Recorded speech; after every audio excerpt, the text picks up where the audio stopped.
Hello everybody and welcome to the stream. Today is day 4 of the new streaming schedule and I wanted to close out this week with something new and exciting.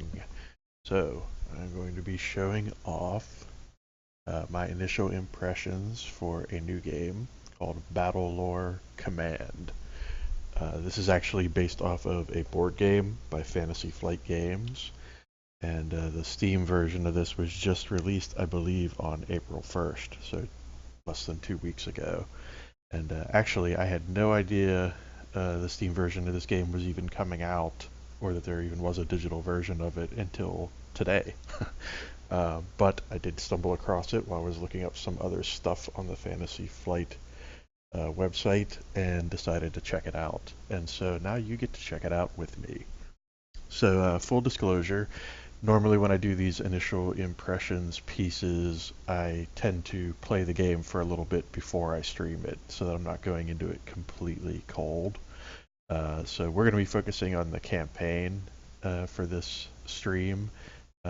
Basically going to play through the tutorial and the first couple of missions just to let you guys see what I've already seen of the game, and that way I can better answer any questions that the chat might have, and also be able to more thoroughly comment on the gameplay since it will be the second time I've seen it now.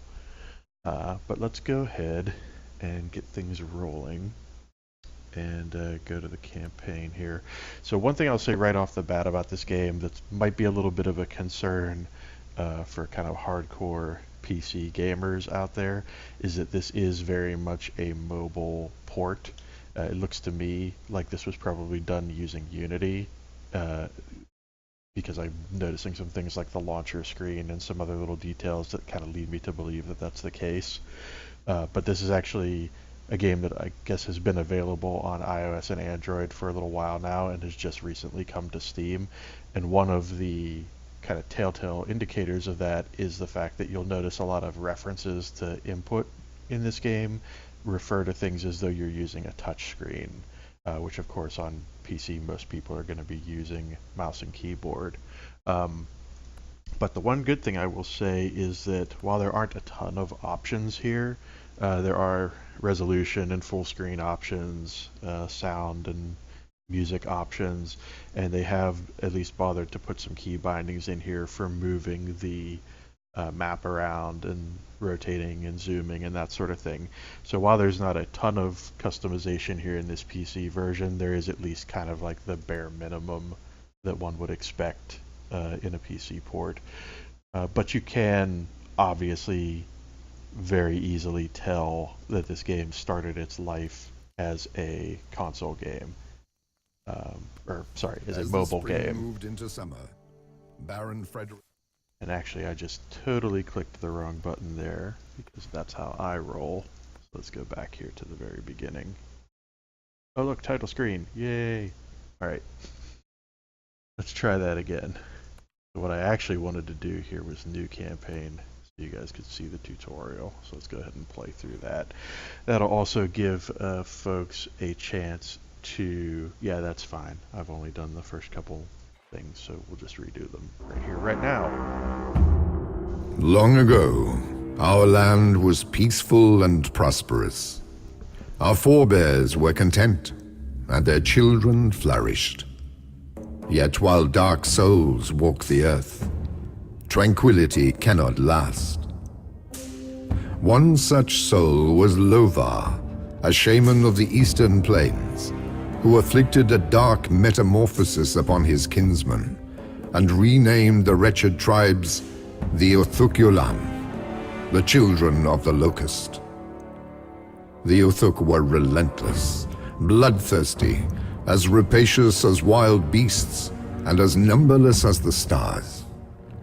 Lovar unleashed them upon the world, and the world burned. Thousands died by their hands, slaughtered on the field of battle, or sacrificed to their demonic masters. Many stories have been told of that great war, the first darkness, and of the Uthuk's ultimate defeat, but few of them hold truth. Ages came and ages went. The land saw Waikar's betrayal, the rise of the Elder Kings, and the coming of the Dragon Lords. All the while, the tormented Eastern Plains slept in sun-bleached torpor. No travelers dared venture into that thorny, scorpion-infested wasteland. If they had, we may have learned that an ancient evil yet survived. Oh, if only we had remained vigilant.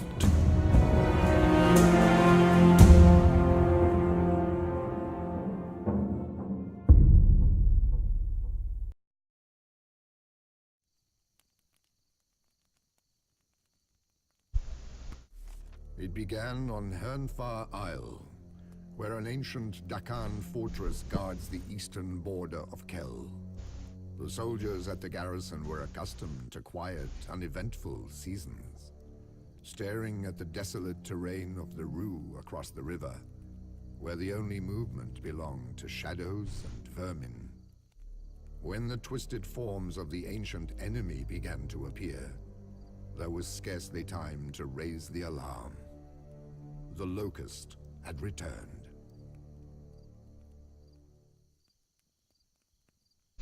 So a couple things I want to say about that. First of all, I think that intro is pretty good.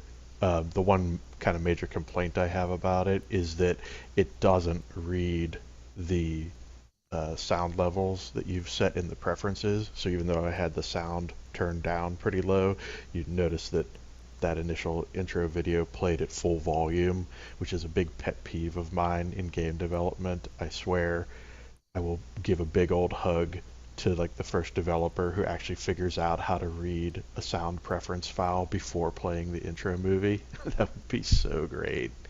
It's such a bummer too, because this is one of those games where the intro doesn't play until after you've had an option to set your sound levels. So for it not to read those is a real bummer, because the first time I played this, I had it turned down nice and low and at the volume I'm comfortable with, and then as soon as I started the tutorial, it just blew my headset right off my head. But that is in no way a complaint specifically about this game. That's just games in general. I I can count on my fingers the number of games that I've played in the past 10 years that have actually done audio preferences correctly. It's such a rare thing, and it's such a shame, because it's really one of those things that I would love to see more people pay more attention to as a bit of an audiophile. But anyway, moving on. So this is actually the tutorial, and as such we're going to get lots of nice shiny prompts and arrows indicating what we need to do to advance. So we'll go ahead and hit these buttons and proceed. So this first mission is actually very guided and very scripted, but it also gives us an opportunity to really dive into the nuts and bolts mechanics of this game and kind of what make it unique versus other turn-based strategy games I've played. I definitely did a little analysis of this game when I first played through it to determine whether or not it was something that I thought would be good for the stream. And having played through this tutorial and, like I say, the first couple missions after it, I feel like this is something that should play pretty well for you guys. And there are definitely a few things I want to point out to you, which I think will help new players better grasp what's going on with this game. I think the tutorial does a really good job. For the most part, it's a little bit overwhelming just because the mechanics of the game, the kind of extra wrinkles that it brings to this genre, are a little bit difficult to wrap your head around initially. But by the second or third mission, you'll definitely have a pretty good handle on it, especially if you play through this tutorial. But what I'm going to do is kind of skip ahead through a lot of these dialogue sections and really just kind of tell you what's going on as opposed to reading this word for word. So basically at the beginning of each mission, it'll summarize up at the top here what the actual criteria for winning said mission is. And it'll do that kind of at the beginning of each level, so you know what it is that you're supposed to be doing to actually win. So in this case, we're just going to play through 2 turns of battle, and that will be sufficient to complete the tutorial. And again, this is going to be a very guided experience. It's basically going to tell me exactly what to do. So I won't actually be making any decisions here. I'll just be kind of going through the motions and trying to explain a little bit about what's actually happening. So this game is basically split up into a few different phases. And there's a recurring set of 4 phases which represent each turn, but there's also this deployment phase which occurs at the beginning of the battle. Basically, the game is broken up into a series of battles. That's kind of the framework of it. And you go through this kind of story campaign mode, and play through battles on maps of about this size or slightly larger. It seems as the game goes on. And the outcomes of the battles basically dictate how the story goes. And what I mean by that is that you have to win the battles to actually progress in the story. I have seen a little bit of branching, which I'll point out when we get to that point, but I'm a little unclear as to how much that actually ends up impacting the story, but maybe we can experiment with that a little bit here on stream. So basically what you do in this deployment phase is you select the type of unit you want to deploy, and then you select how many of that type you want to put down. So you notice each one of these units has a gold coin kind of associated with it. So these archers are 4 to deploy. Man, there's a big old thunderstorm outside. You guys can probably hear it coming through here. That's really the loudest thunderstorm I think we've had this year so far. It's kind of cool, actually. So anyway, I digress. So these melee units also cost 4. So regardless of who I put down here, it's going to cost me the same amount of deployment points. But since this is the tutorial, I'm just going to do what it told me to do, which is deploy these 3 archers on the hexes that it's indicated. And then it's going to have me switch over to the melee guys and put 3 of them down on these other 3 hexes. And this is exactly how the deployment works. Man, nature, come on, I'm streaming here. Give me a break. Just kidding. You're fine, nature. Do whatever you got to do. So now with these units actually deployed, I can go ahead and continue, and we'll move on to the next phase. And this is where the phases start to repeat as you go from turn to turn. Another kind of minor complaint I have about this game is that regardless of what resolution you put for the resolution that you're running the game in, the mouse pointer seems to stay at the same size. So since I'm in 1080p here, I feel like the mouse pointer is a little smaller than it probably should be, considering how the scale of how the rest of the user interface is. Like you can kind of see here how tiny it is versus like the rest of these things that I'm trying to select and click on. And it's actually really easy for it to get kind of lost in the background because it is so much smaller than the rest of the stuff on screen. So again, another little detail thing that they might want to look at for a future patch or something might be like making the mouse cursor or mouse pointer scale up appropriately based on what resolution you're running in. It seems like everything else does scale, so it's kind of weird that the mouse pointer doesn't, but whatever. It's kind of a nitpicky thing, but if you're wondering why it's taking me a minute sometimes to select things, it's because I keep losing track of the pointer.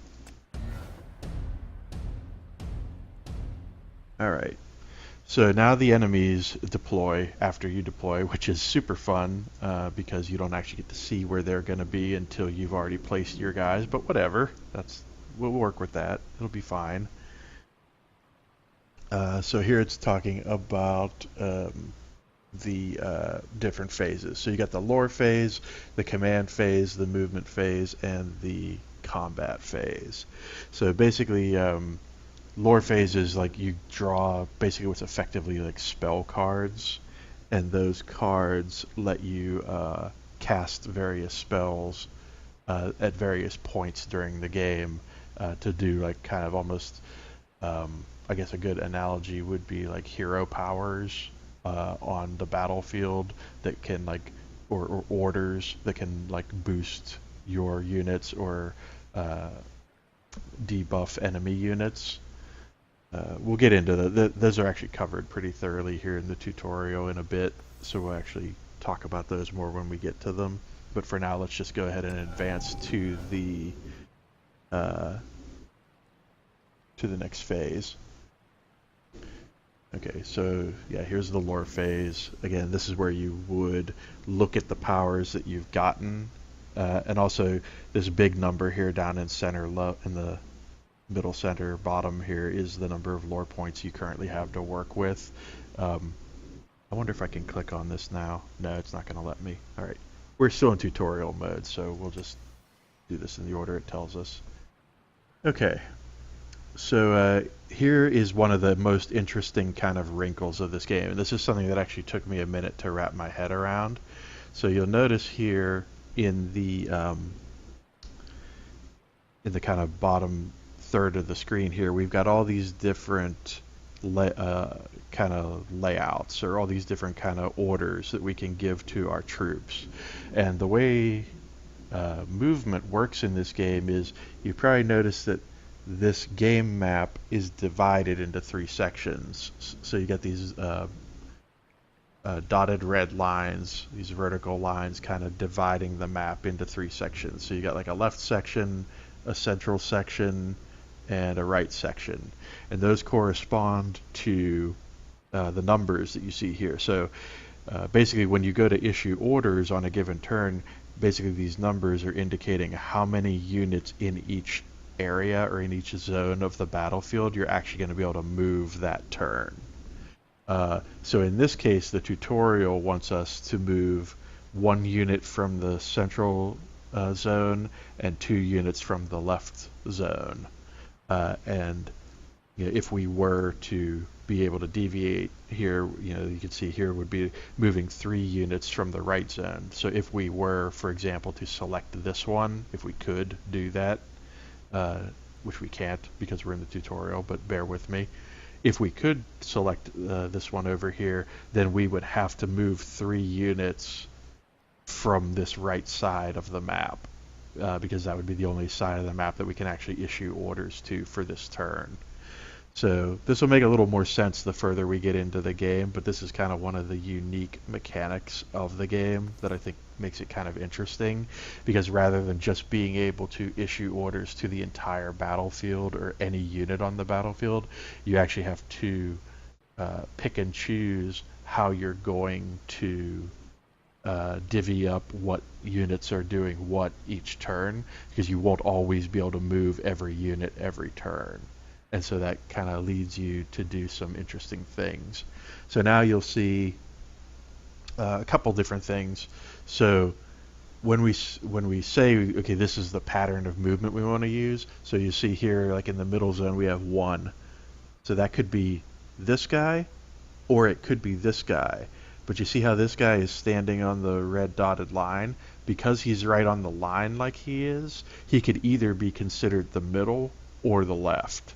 So since we did 2-1, these 2 guys on the left are going to be considered the 2, and then this one guy in the middle is going to be considered the 1, which is how this pattern will actually work, selecting these 3 units.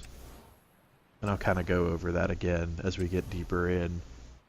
It'll make more sense. Like they're trying to explain it here, and I did read this whenever I first played through it, but I didn't really get it until I actually started positioning units myself. But just the thing you need to remember, that the kind of takeaway from this is, if a unit is on the red line, it can be considered to be in either zone. It's kind of like being on that line lets you be in either. So now that we have these guys selected, what we can do is continue to move on to the movement phase. So one thing that I should point out right away is, and I don't know if the tutorial will let me show this off or not, but the tutorial kind of gives you the impression that you have to move people in a certain order. Yes. So if you try to click on this other guy right now, you see I can't do that. The tutorial's locking me out of doing that, but don't let that fool you. In the actual game, when you're not in the tutorial, you can actually move any of your assigned units in whatever order you want. And I don't actually recall if the tutorial ever says that explicitly, but it might be a good idea for them to add some text in that does if it isn't there already, because I found myself when I first started playing thinking that I had to move units in the order they were presented to me, because when I had tried to click here in the tutorial off of them, I couldn't. Like what I might suggest for the developer would be, put something in the tutorial where if somebody does click on this other unit, just put up a little dialogue that says, hey, you'll be able to do that in the actual game, but for the purposes of the tutorial, just do this in the order we're telling you to, or something along those lines. Would have been helpful, would have made that a little easier for me to pick up on in my first playthrough. So anyway, basically they're just showing us basic movement mechanics. When you have a unit selected, it shows you all the squares you can move to, and then once you decide which square you're actually going to go to, you click on it again and your guy moves. Pretty basic, straightforward stuff. It's also going to talk here, I believe, during this turn about like special movement abilities. So for example, these guys, these archers, it's going to have me not move them this turn. And as a result of not moving them, I'm actually going to trigger a special ability that they have, which it will demonstrate to me here shortly. So let's go ahead and go to the attack phase. So now we're into the combat phase, and you'll see, it's very much wanting us to focus on this character, but again, if we were in the actual game, you'd be able to attack in whatever order you wanted. But since we're in tutorial mode here, let's go ahead and attack these guys. So how this works is when you attack, your units have an attack number, basically. And whatever their attack number is, that's how many attempts they make at attacking the enemy. So these guys, for example, have 3 swings. So you see there was a hit and 2 misses, as indicated on the right-hand side here, which means they killed one of the enemy guys, lowering their health by 1, but then the other 2 are still standing and are going to get to counterattack. So now these guys are going to counterattack, and you'll see these indicators coming up. So what these are morale indicators, and basically the kind of other neat mechanic about this game is if an enemy lowers your morale, it'll force your guys to retreat if it's possible for them to retreat. And where that gets interesting is if your character's morale is supposed to retreat, but there's something preventing that from happening, it'll actually cause them to take damage instead. But you see in this case they actually can run away, so they will. So these guys are into archery mode, and here's where it's going to show us about their special ability. So basically, because I didn't move them on the previous turn, it is going to let me go ahead and fire twice this turn. So basically, because I didn't move them from the spot that they were at, they're going to get 2 shots instead of 1. You can see there they've hit once and missed once, but that's okay because they get to shoot again. So we'll go ahead and do that.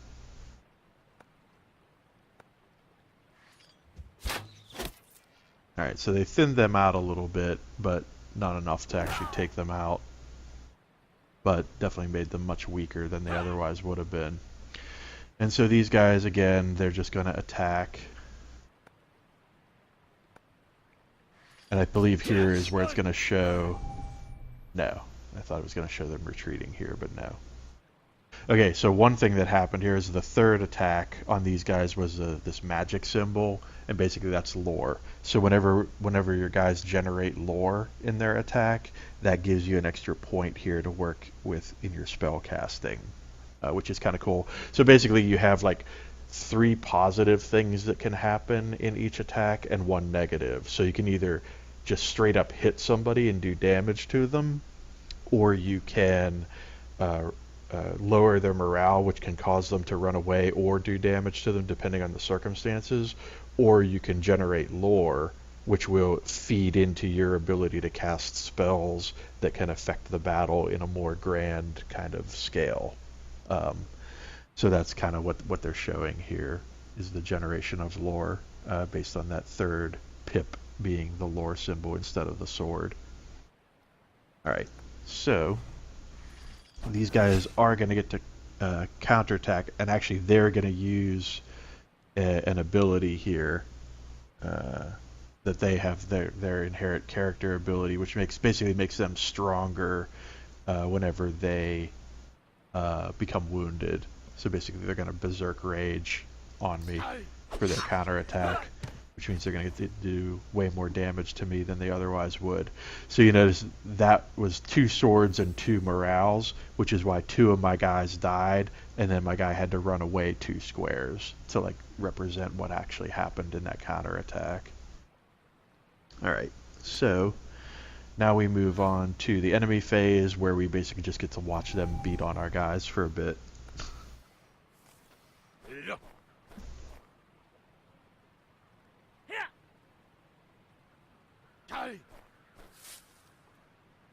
So here they're talking about units going into cover. Basically, a unit that's in cover is half as effective, or 2 combat units less effective, and units that attack it are also 2 less effective. So cover basically just negates a lot of the damage potential for both parties concerned. So that counterattack generated some lore, which means I'll have more lore to work with in my turn. Icky Poison Cloud, again just showing off some of the special abilities of the various enemy units.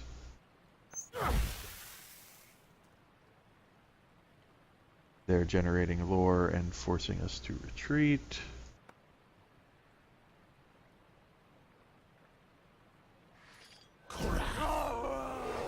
So that doesn't seem good. Nothing about that seems good.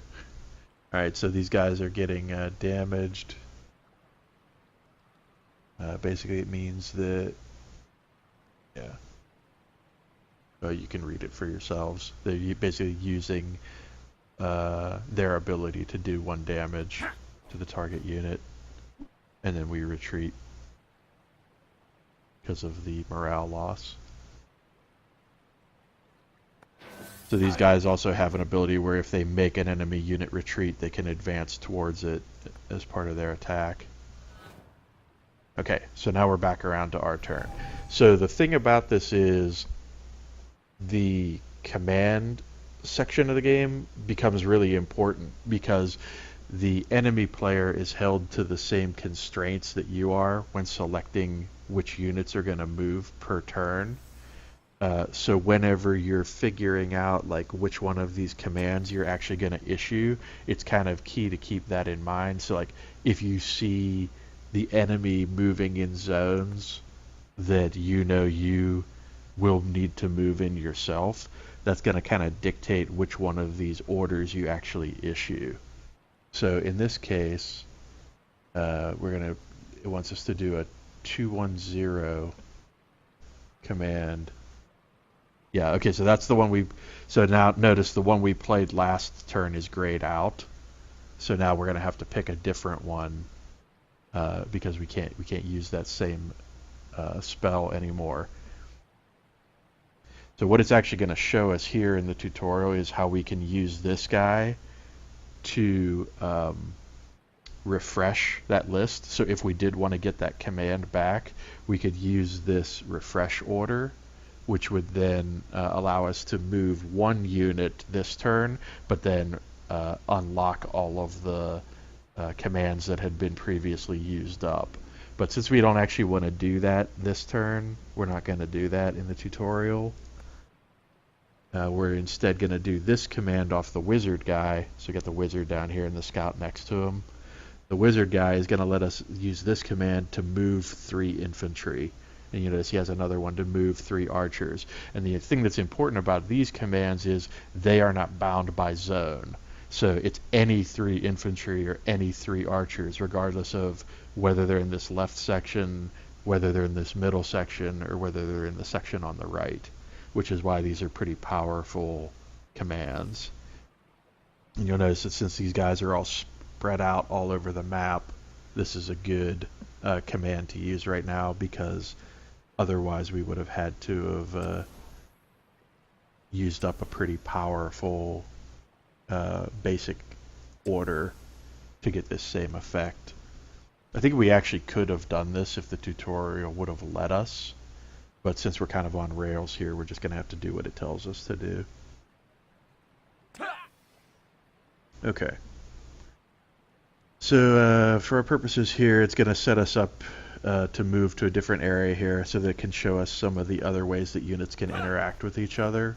And basically we're going to stack these units up with each other in one case, and then we're going to have this unit over to the right on its own to show off another ability. So these guys are going to pretty much stay where they are. And then we're going to go into the combat phase here and wreck some stuff. Okay, so these guys are currently... Are they currently in cover? I think they're... Yeah, they're in a house. So they're protected somewhat by being in the house.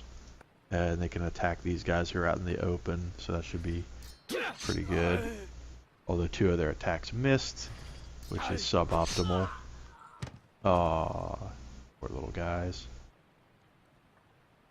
Alright.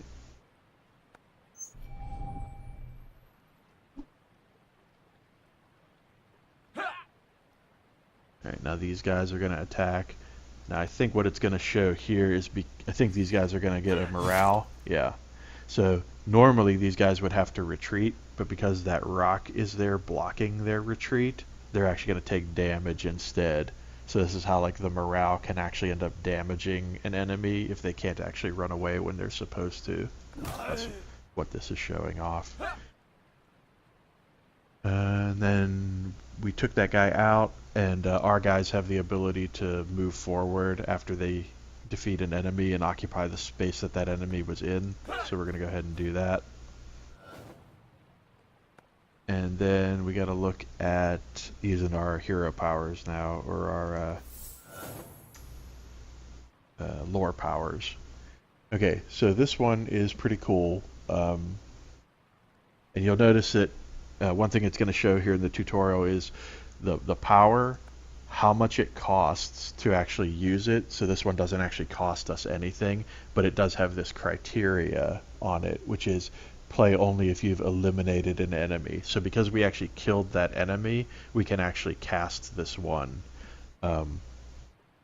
which is an important distinction that you need to keep in mind. Is sometimes it's not just the casting cost on these, but there's a criteria in the description you might have to pay attention to also. And then this is what phase of the battle you're actually in. So some of these can only be cast, I'd say most of these can only be cast during the combat phase, but some of them have to be cast, say, during the movement phase or after all combat has taken place or what have you. But there's always an indicator here that shows, you know, what phase of the battle these lore powers can actually be used in. So anyway, we actually want to cast this one so we can gain a bunch of lore as a result of killing that guy. And now what we can do is we can take all that lore that we just got and apply it to this guy who's currently in a weakened state. So we're going to actually cast this lore power directly instead of picking it from the grid. And this basically just boosts his attack for this turn. We'll go ahead and apply this to him.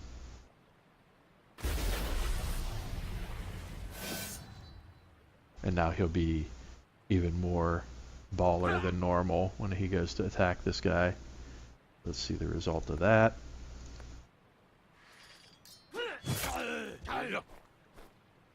Yeah, so he attacked, retreated, and generated a lore plus those 2 misses. Now, because he has the ability to pursue these guys when they're running from him, he's gonna actually, I believe, get another shot on them, which is kind of cool. Go ahead and do that and see if we can finish them off. I believe we will. Oop. Yeah, there we go. So they're done.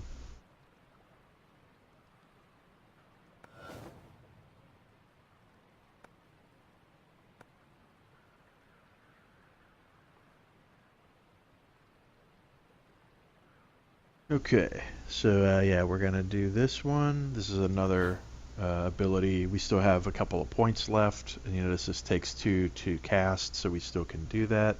And this is basically gonna make this unit tougher. It won't retreat during an opponent's turn, is the other thing, which becomes important in a later mission that we'll probably get to see as I get deeper in here. Let's go ahead and cast that on these guys. Make them super cool.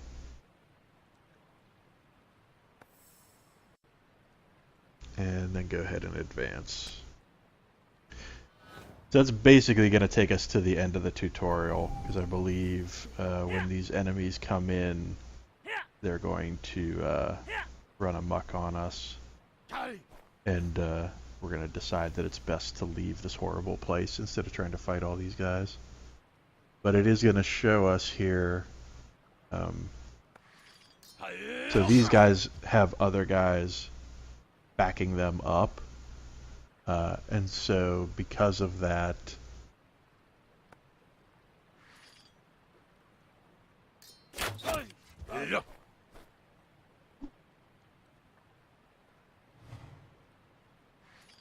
oh, they had the spell on them. That's why they didn't have to retreat. So by having that vengeance spell on them, they didn't have to run away. So these guys are supported. That's what I was talking about before. I thought we were on this part before. So basically, because these guys have these other guys behind them, even though they would normally be forced to retreat because of the morale loss, because they have a friendly unit in the hex behind them, they actually don't have to, because they're considered supported by the unit that's standing behind them, which is another kind of cool mechanical wrinkle to all of this.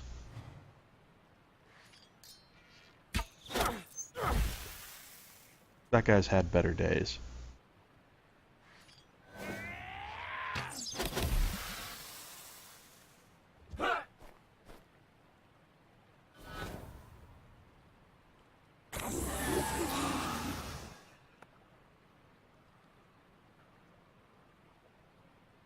Okay. Yep. So this is basically just letting you know about the powers that they're casting. Basically letting us know we're going to leave. And that's the tutorial. Baron Frederick, the master of Kell, held a deep love for his country and for his people. So when news of the attack on Hernfar Isle reached him, he acted swiftly. The Baron knew that he would serve his people best by making the long journey to the Citadel to request the aid of the other Dakan lords. Before departing, the Baron ordered the militia to prepare for a larger conflict. But unbeknownst to him, a full-scale invasion had already begun. Oh no, we're in trouble now.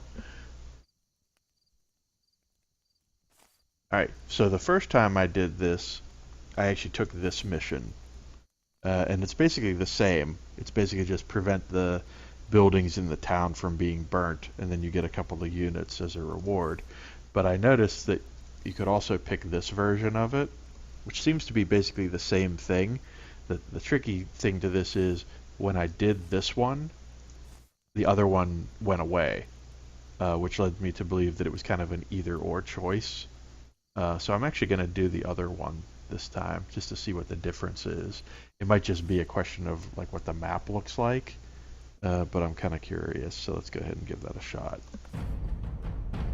And now we are officially out of tutorial mode, so I can be a little bit more freeform with my gameplay here, and it should be hopefully a little more interesting.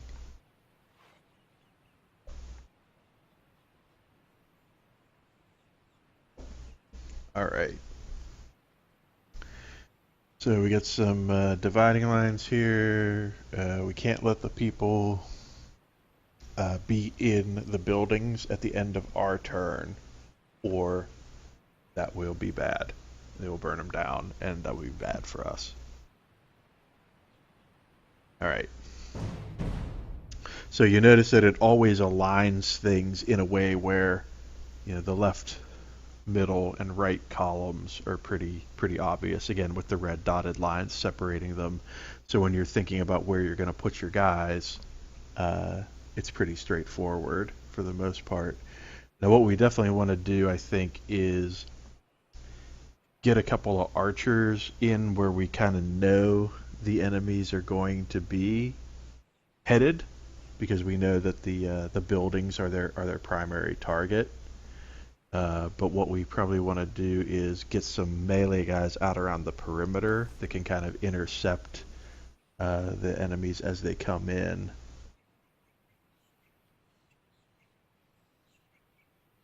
I'm kind of, yeah, those highlighted tiles are a little subtle on this light green, but I guess you guys can see them. See, they got the kind of indicator around them. So that's where we can actually, like, here would be one where we could position a unit. So let's go ahead and do that. And then let's see. I like maybe the idea of another. Let's get another melee guy over here. And then we'll put a couple on the other side of town. Let's put one like over here. And another one. We only have 4, and I definitely want to get all of them out. Yeah, let's get that one there. Let's kind of try to create kind of like a melee bottleneck. And then we'll bring in as many archers as we have deployment points. So we have 28 deployment points, which means we can bring out 3 archers. Let's go ahead and bloop. And bloop.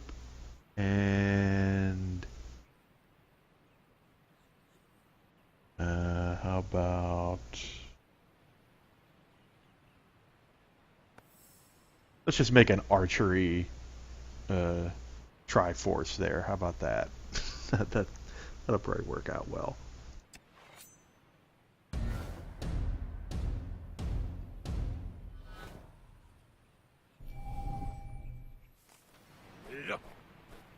Okay, so the enemies are getting to take their turn first.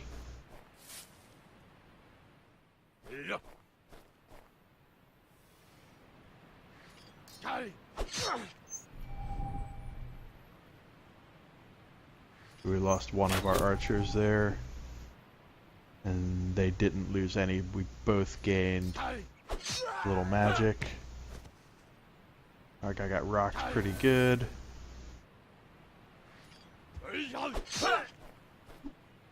My guy got rocked pretty good as well.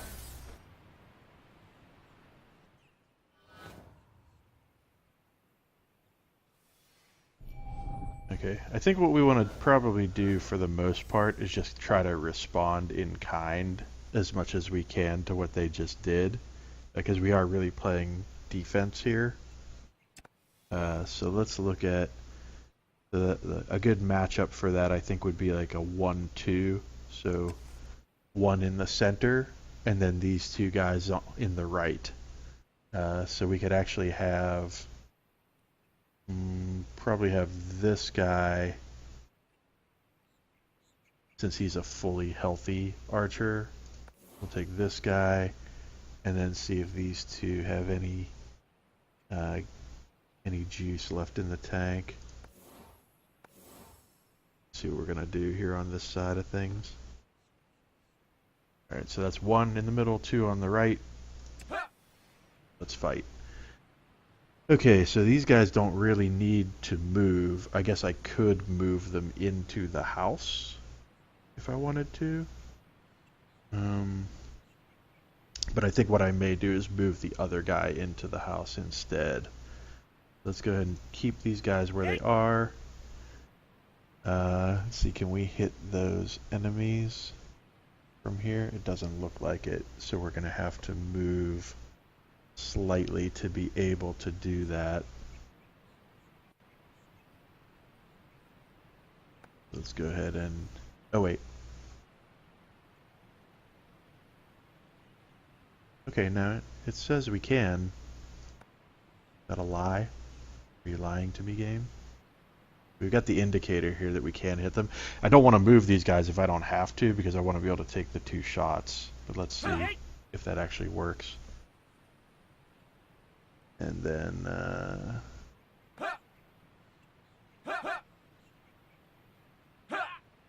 let's move these guys into the house. That should do. Alright.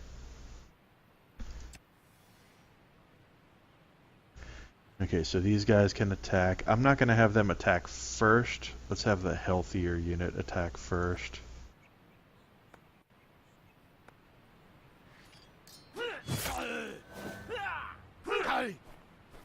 Okay, nice.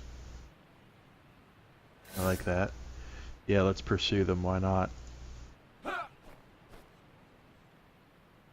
Means we get to attack them again.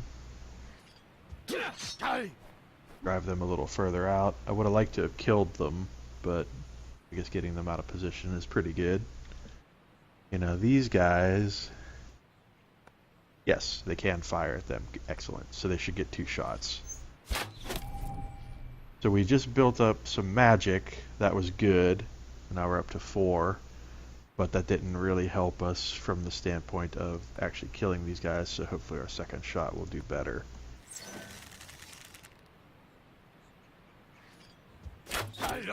Well, we made him retreat anyway.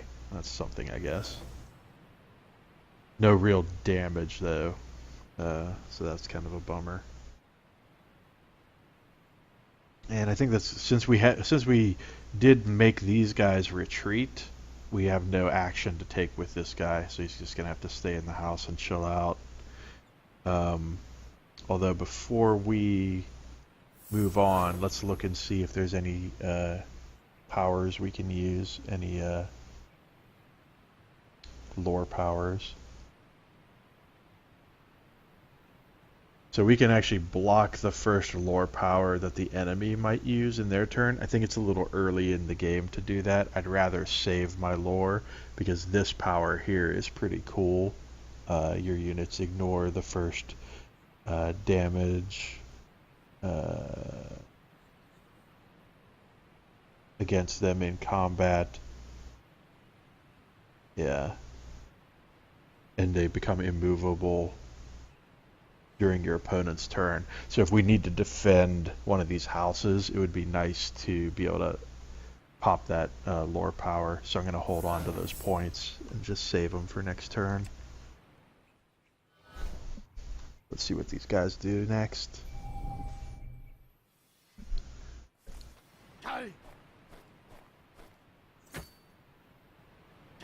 Get out of my house, fools!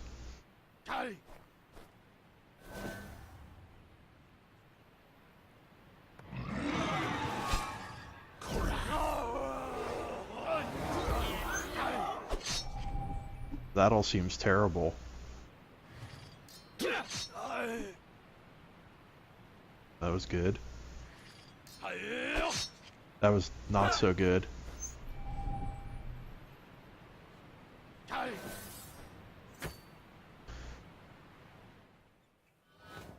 Okay, so we've got 2 enemies inside houses right now, which is very bad, because we can't let them be in those houses at the end of our turn, or they burn. So what we need to look at doing is ejecting these guys from the premises as quickly as possible. So I think this might be a good turn to to play some other abilities.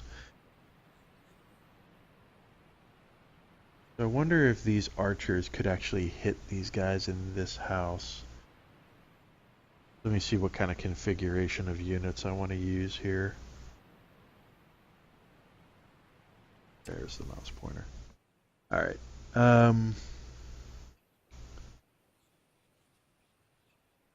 So this is tempting because it lets us actually move 4 units in one turn. So 2 from the middle, 1 from each side. That could be good. I think we could use a little more action. This is the only order that we have that actually lets us move 4 units. You notice all the rest of these are 3 or less. So I think this might be a good turn to use the 4 unit movement. So let's see what units we actually want to move. I'm thinking these most powerful melee guys for 1. Probably both of our amped up archers. And then probably this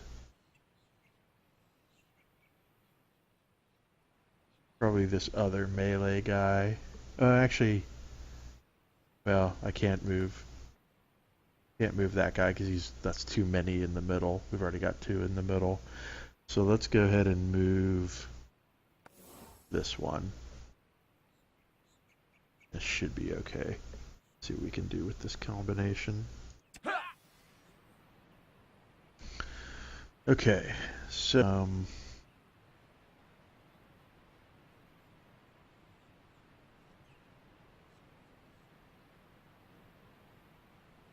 see, where are those enemies actually in the house? See, those are friendlies. Let's see, it's this one. Oops. I should probably just use the keyboard. That would be the smart thing to do. Alright, so it's this one. Yeah, so there's a creepster creeping in there. Gotta get rid of him. And this one also has baddies in it.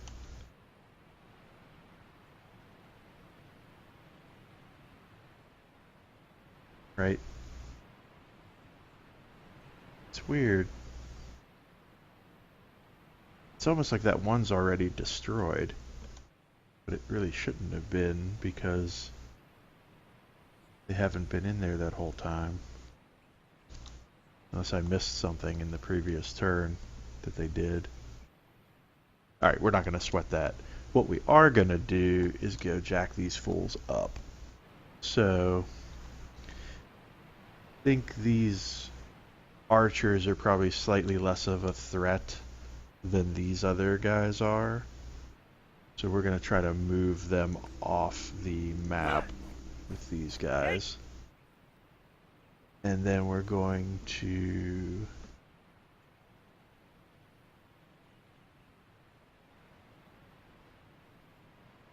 looks like we don't have line of sight there, but I bet we do have it here.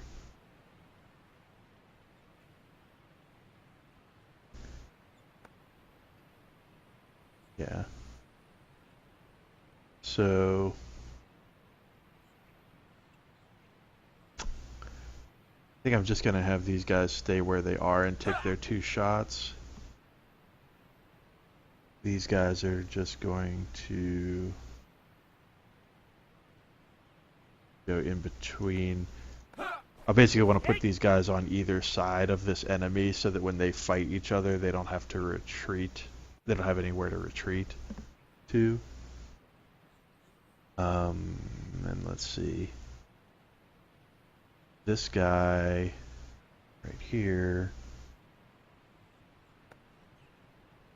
Can he hit those guys from back here? Yeah, it looks like he can. Alright, so we're going to do this. Alright.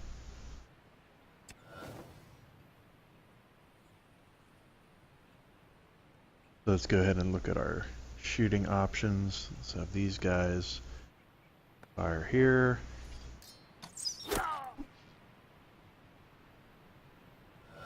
One better than none. So 2 hits or a hit and a retreat or 2 retreats should take these guys out, because if they're at the edge of the map when they take a retreat, it's just as good as them taking damage. Let's see if we can get lucky here. Ah, double miss. Not cool. So lame. Alright, what about you guys? You guys gonna do any better for me?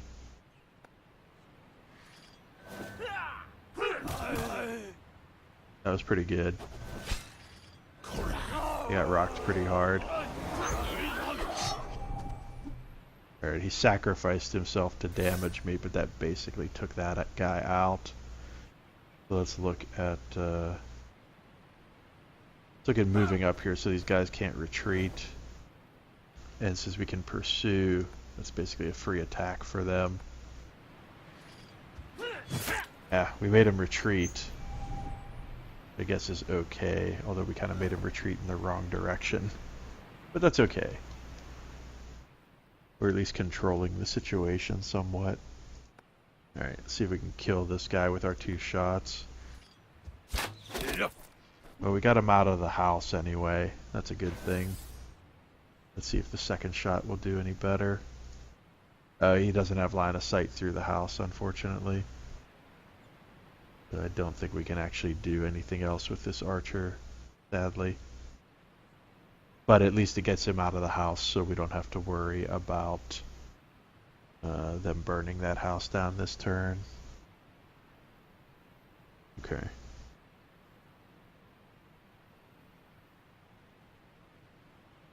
Did these guys already attack?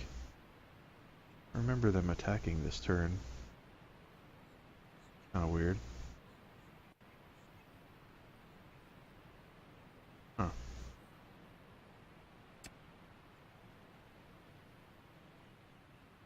Ah, there it is. Okay. So yeah, these guys we want to attack. What's happening here?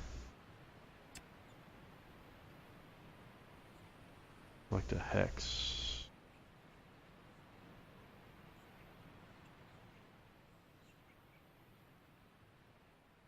What am I supposed to be moving?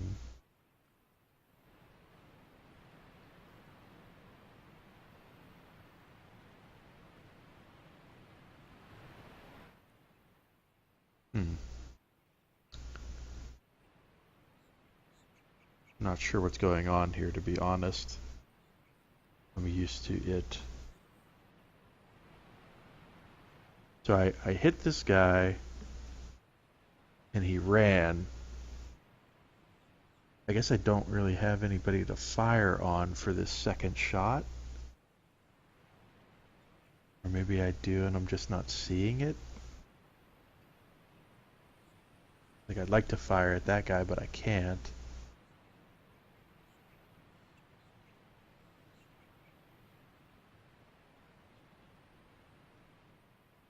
Yeah, I think this might be a bug, actually.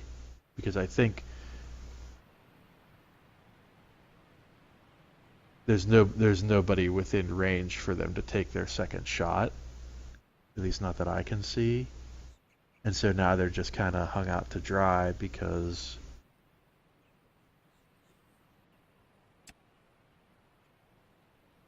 the shot that they could have taken is no longer possible because the guys retreated through the house. Huh.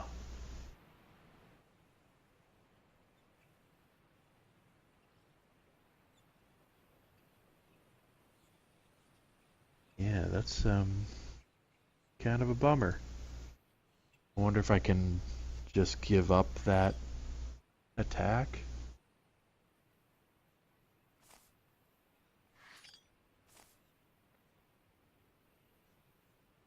I'm really not seeing anyone else I can fire on. Oh, I wonder if I maybe have a lore ability that would help here.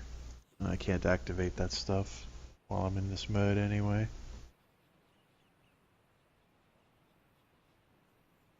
I mean, it's very obviously stuck.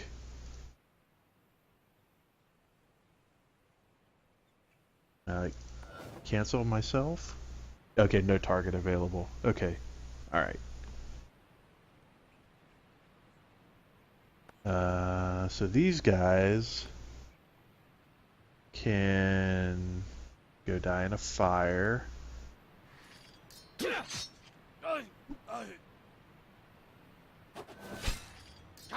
Oh man, that's gonna hurt. Ow. Quit it. Yeah, those guys are tough. Tell ya.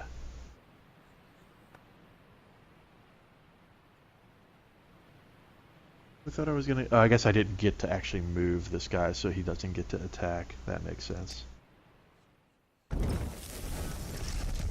Ah, I couldn't get him out of there. I was thinking I actually should have positioned them differently so that they might have had to retreat out of the house. That was the mistake that I made there. But it's okay, as long as they don't actually take out any more houses, we should be fine. Because I think in my first playthrough they burned one of them also. Just gotta make sure they don't burn 3 before like 6 turns expire.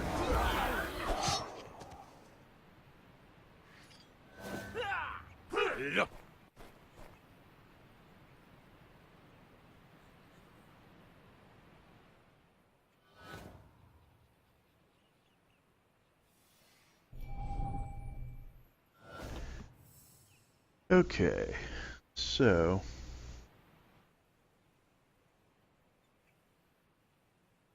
what I think I may do is just rally all my melee units at this point. Well, I can go 1-1-1. So I could pick 1 unit from this zone. What kind of shape are these guys in? They're okay. I pick 1 unit from that zone, 1 unit from the middle zone, and 1 unit from the right zone.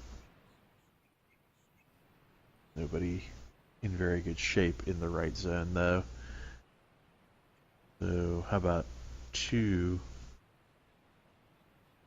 and 1 would let me pick this one, and one of these.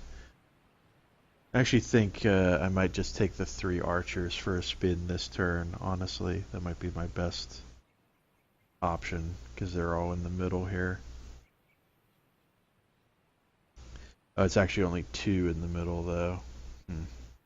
Well, you know what? I may use the wizard power to do the 3 archers in the middle.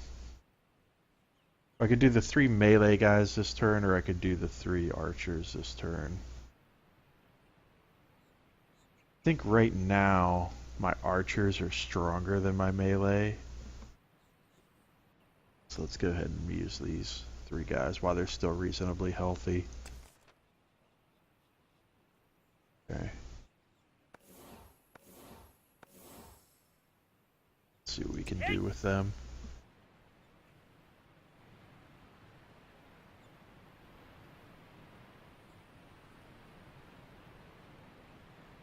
So, yeah, we've got guys in there we need to get rid of. So we'll keep the 2 shots on there. We've already lost that other house, but we can keep the 2 shots from those 2. I think the only one of these guys who are actually going to have to move are going to be these guys. And actually, they may not even have to. They might be able to hit those guys from there and drive them off the board. Let's see. Yeah, it looks like they can hit them from here. Let's go ahead and just park everybody where they are and let them take their shots. Let's focus on getting these guys out of here first.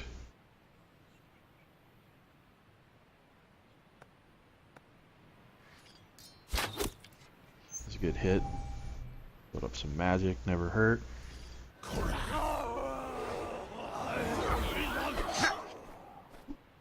Whatever, scum lords. Hope I still get my other shot. It'd be kind of crappy if I didn't. Yep, I do. Good. Go die in a fire. Nice.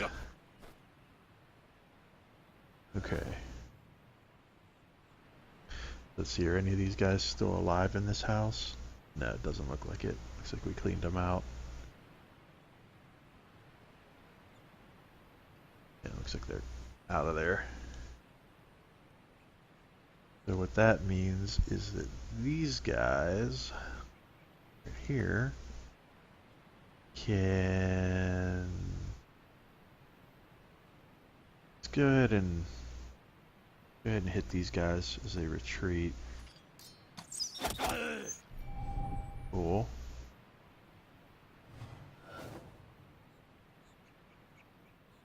And let's see if we can finish them off.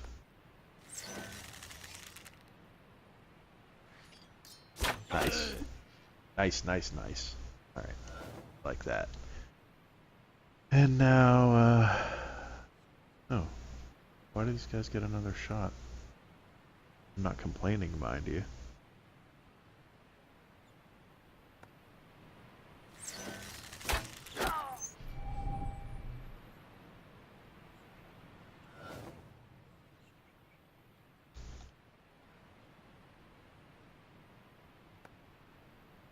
We can finish them off. Nice. So that was a retreat, but because he was on the edge of the map, he had nowhere to go, so he took the damage instead.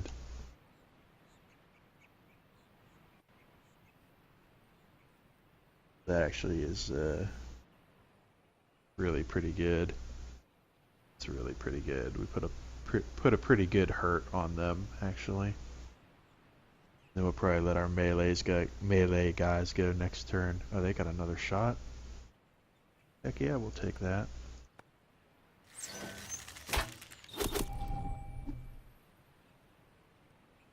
Man, we've got 12, count them, 12 lore points to work with. Let's see. Might as well go ahead and cancel his first ability. That's, why not? And then, huh. That's interesting. I guess you can only cast one per turn.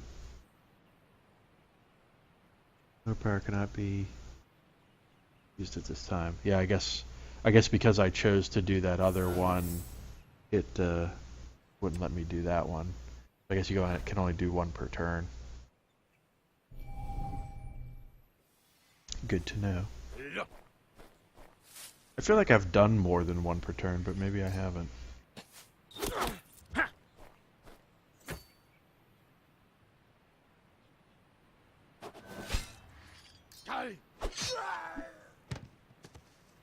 Oh man, those guys got rocked.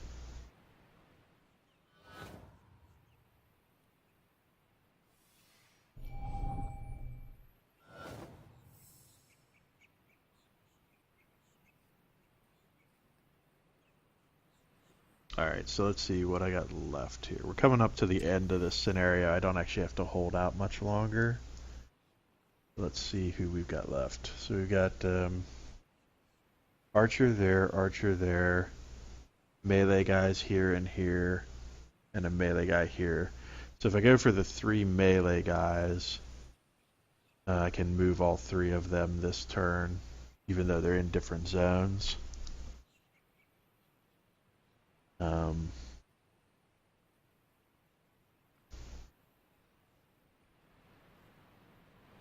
And then that archer got driven into that house, but that's okay. That's not a bad thing. Yeah, let's go for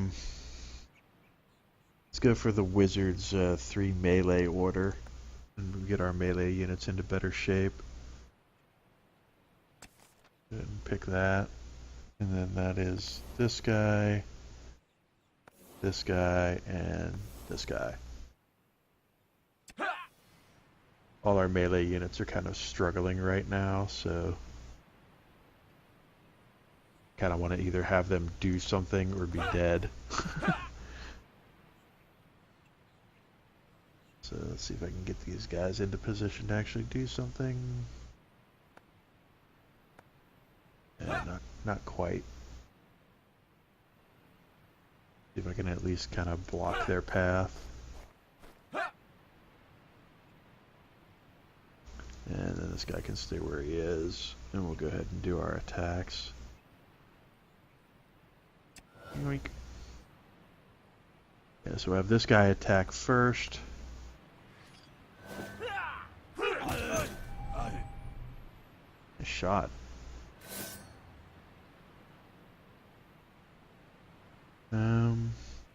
Cool. We'll have this guy kind of go in here and hang out.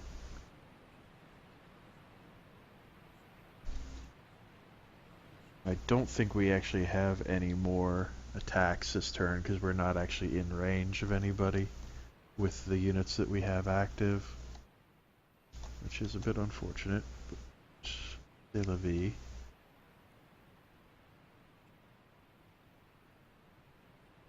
That's weird.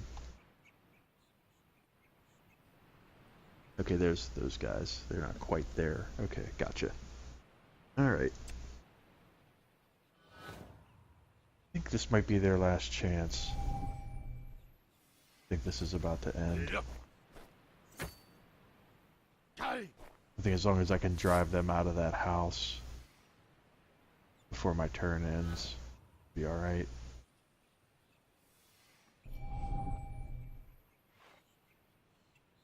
Okay, so another thing about this game that I should explain is when you get to this point where you have more than 4 of these lore powers, you have to abandon one. So what I've been doing is kind of looking at, like, what's the thing I'm most likely to use. Generate an additional attack and retreat result during combat. That seems like something I want to use. That's a 9, unfortunately. Is a lot. Let's go ahead and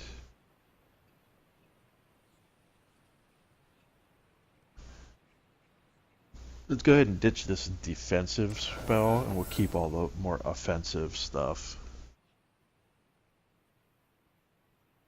And I think what I'm going to have to do here too is I'm going to have to go 1, 1, and 1 so I can move guys from each zone appropriately.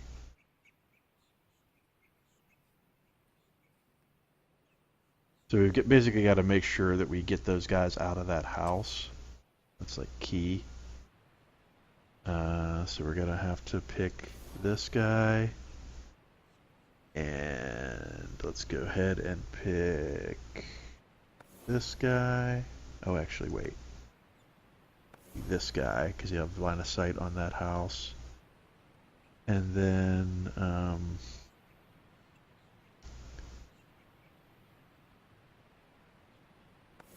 go ahead with this guy.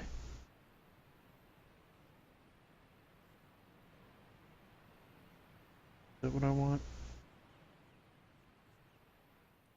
Yeah, I don't think it really matters as long as I get these guys out of this house. I think that's the only thing that actually matters. Let's go ahead and move these guys over. You guys can pretty much stay where they are.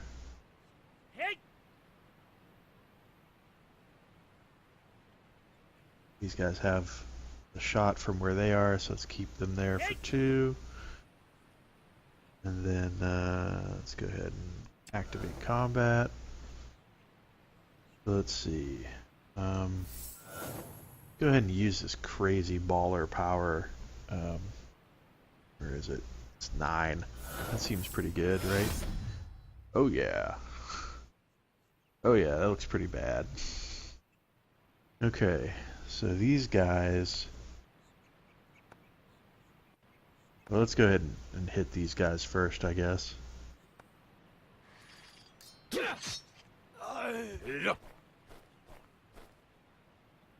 Took him out.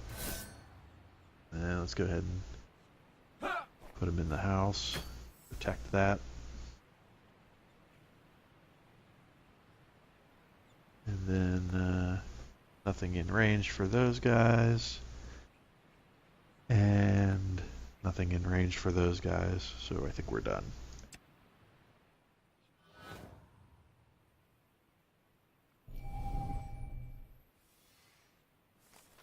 That power was probably a little bit overkill, but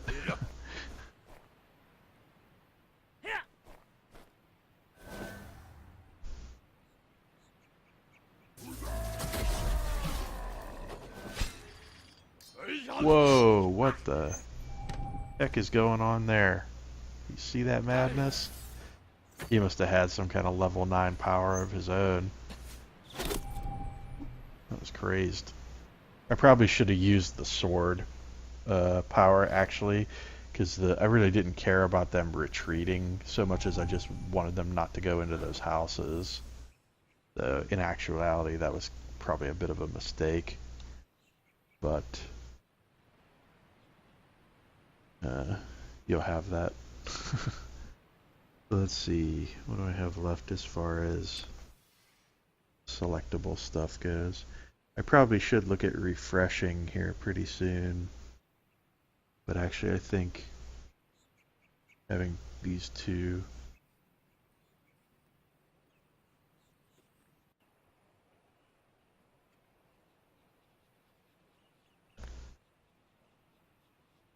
do one.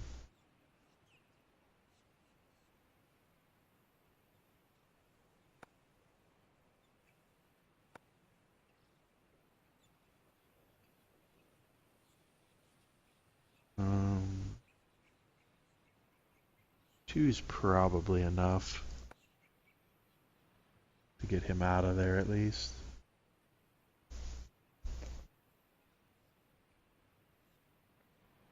And even if I don't get him out of there, that's still only going to be 2 houses down, and I only have to keep them from getting 3.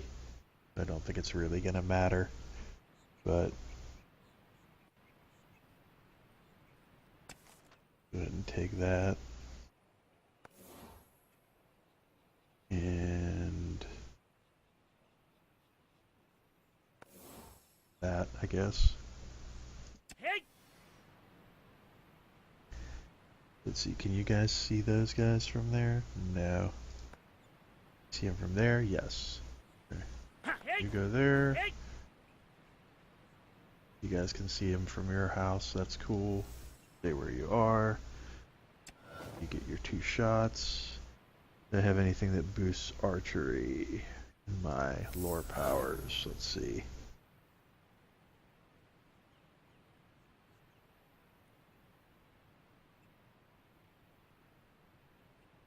Yeah, so let's go ahead and boost these archers. That should help at least a little bit.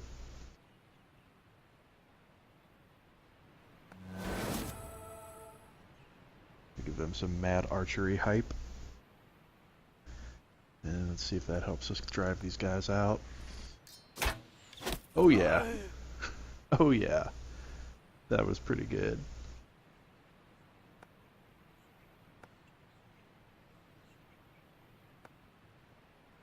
I think they're both dead actually. I think I just murdered everybody in that house. Yep, that happened. That was a thing that happened. Alright, so you guys take these guys out.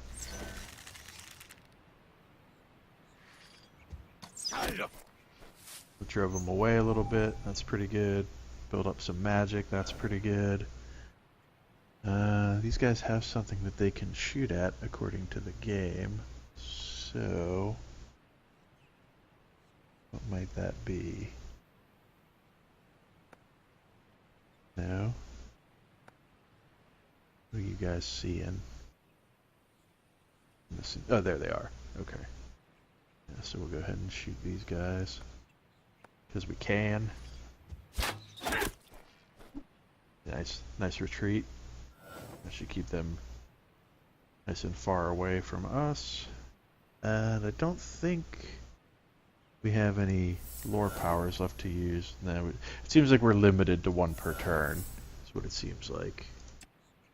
Been in the tutorial. Yay, good times.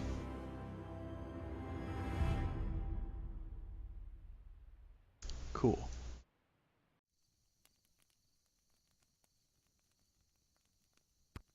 As the spring moved into summer, Baron Frederick's efforts at the Citadel began to bear fruit. Word came that the Baron of Riverwatch had pledged his cavalry to the defense of Kell. They waited only for the signal fires of Silverholt to be lit. Silverholt, however, had fallen into the hands of the Uthuk.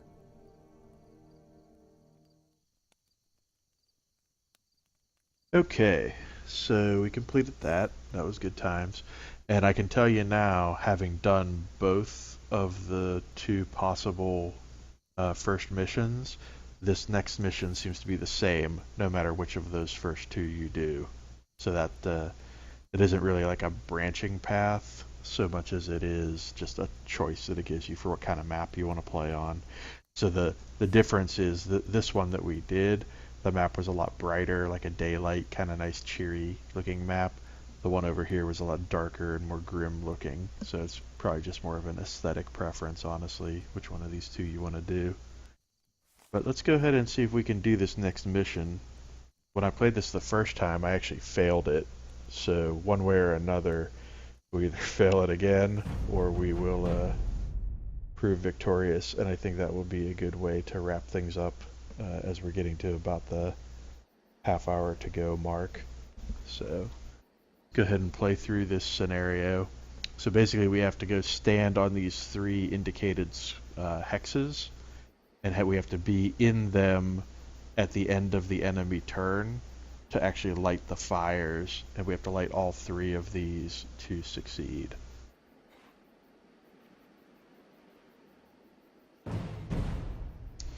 So I actually had a layout for my guys that I liked last time. I think I just didn't use it particularly effectively, but what I ended up doing was took two melee guys here in the middle,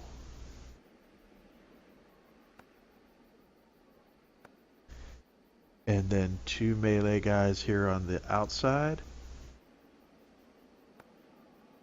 and then archer on the split, archer on the split, archer out here, and archer out here.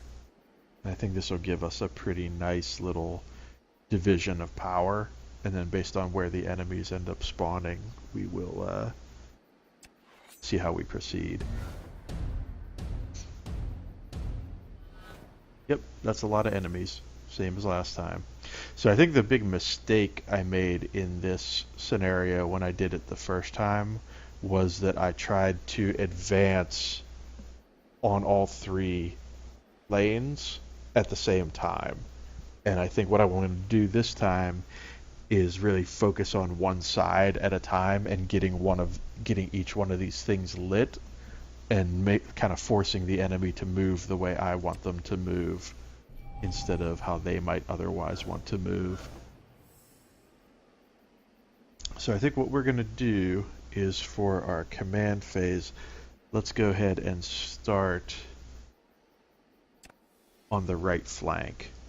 We're going to take our three, which will let us move these three guys. So you can see this guy's on the divider, so he can be considered the right side. And then the other two who are definitively on the right, and these will be the three guys we move for this opening turn. So let's go ahead and... oh wait, I need to select it first. My bad. Alright, there we go.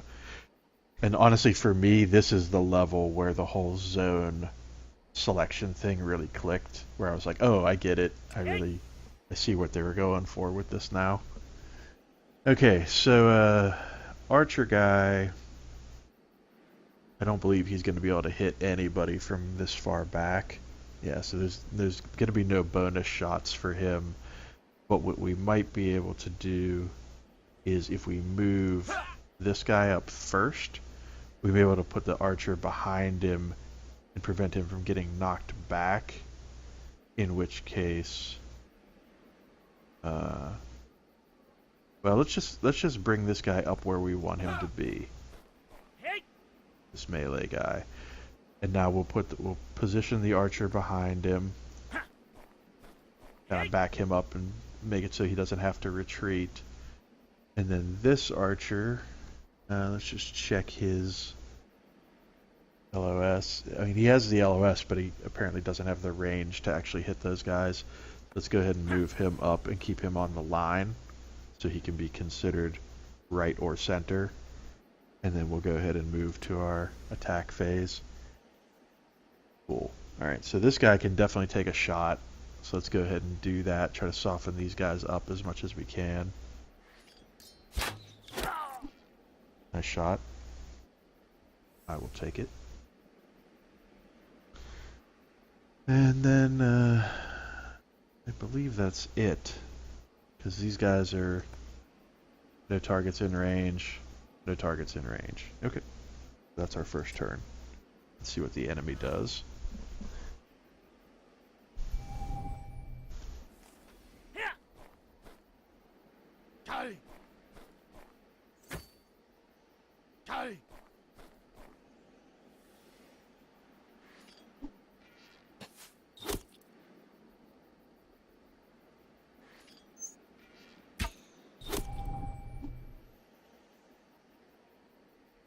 Okay, we didn't actually lose anybody there in the middle, so that's okay.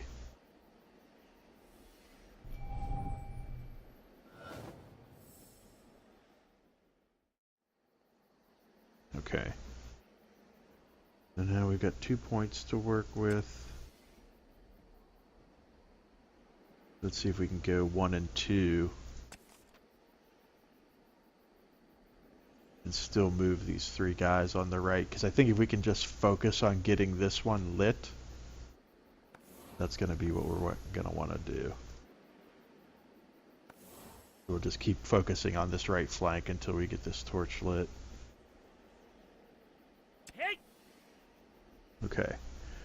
So what that means is you've got to move up and take this thing and hold it.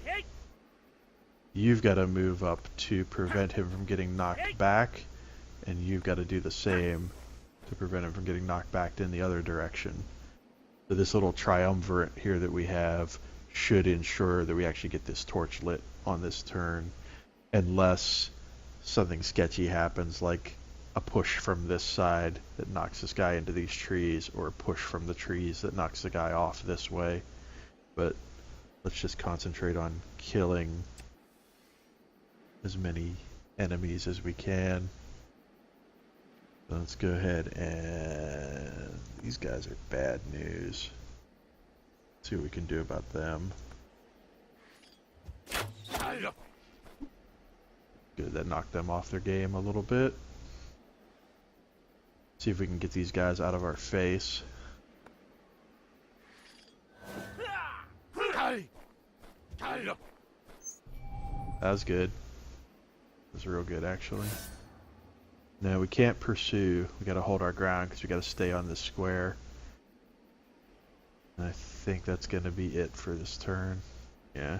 I probably could have done that a little better, but hopefully it'll be enough to get that torch lit.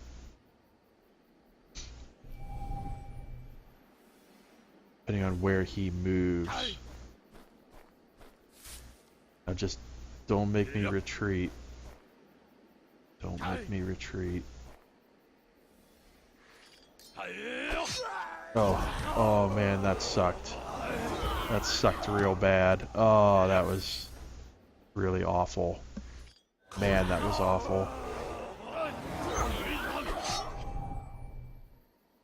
Man, that was brutal.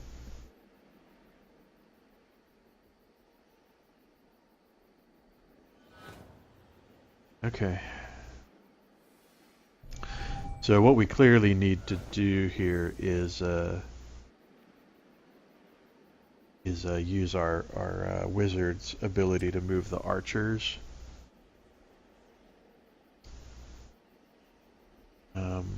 Because we've got 2 archers over on in this zone that we're just not going to be able to use otherwise, and I can't have them just stand there and take all that damage for nothing.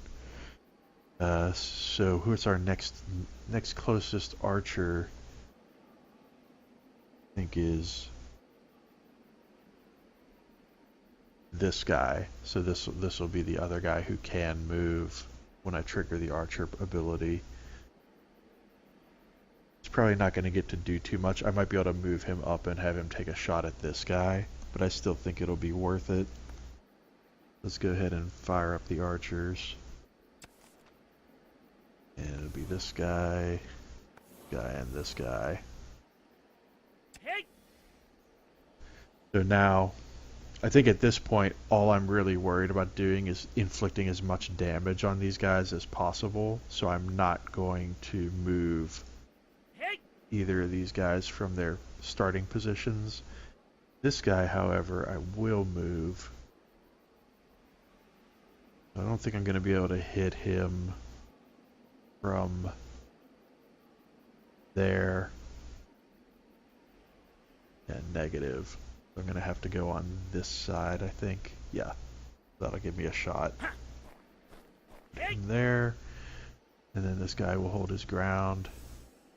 And let's start taking some shots. Let's see first, before I start shooting, if I've got any archery bonuses I want to activate. No, not that.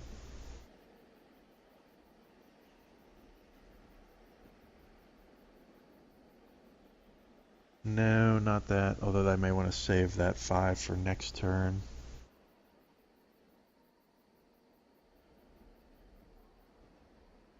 Okay. We'll save those. Save those points. Okay.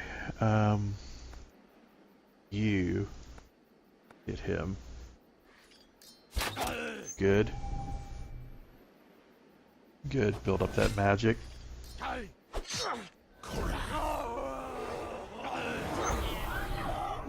Alright, that was a little bit of an eye for an eye there, but at least we got him taken out. Then this guy's got to take a hit here. A hit and a retreat. Nice. Alright, that's good. Take that. And then these guys should get to fire twice on... Oh, no line of sight? Are you serious? Are you serious with that right now? Come on. Really? For real, you don't have line of sight on those guys? Well, that's something good to know, for sure. Fortunately, I still have a shot to take, or I'd be very upset right now.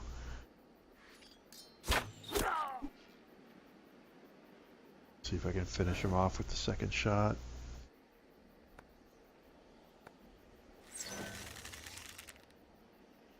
Come on. Take him. Yeah. Nice. Alright. So that could have gone better. The only real major problem I have right now is that these guys are probably going to come and just molest my archers in a really despicable fashion. Let's see.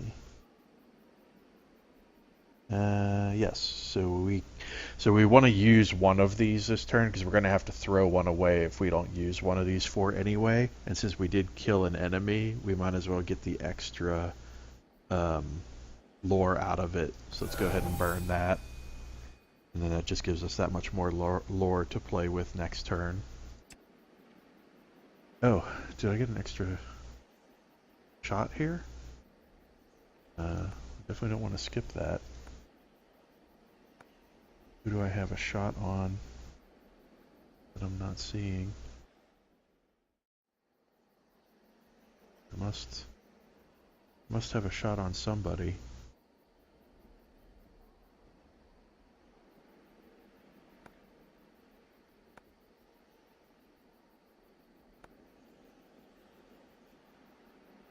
Those guys are dead.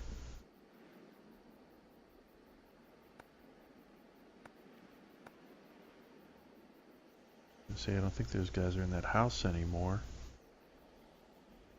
What am I missing? I'm missing something.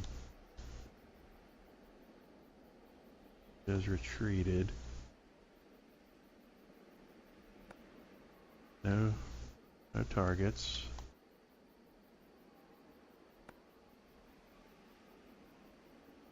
convinced that I can shoot at somebody, but I'm not entirely sure who that is.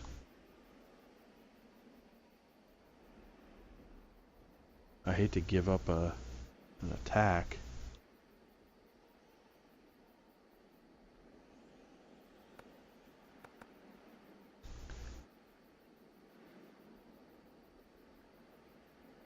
Those are my guys, my melee guys.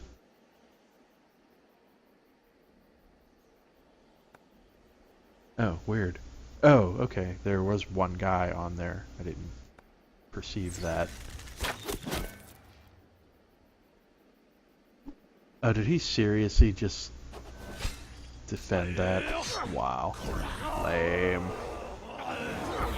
Oh, super lame. Super lame. Man. That was really, really, really not good. Man, I just lost 3 whole units over there and didn't even get that torch lit. That is a real bummer. That is a bummer.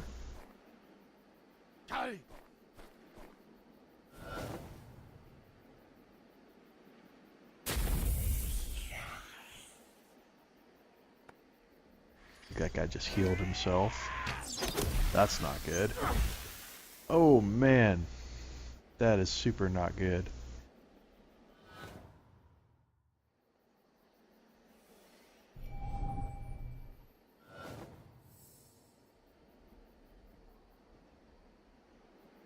Okay. I think it's probably time.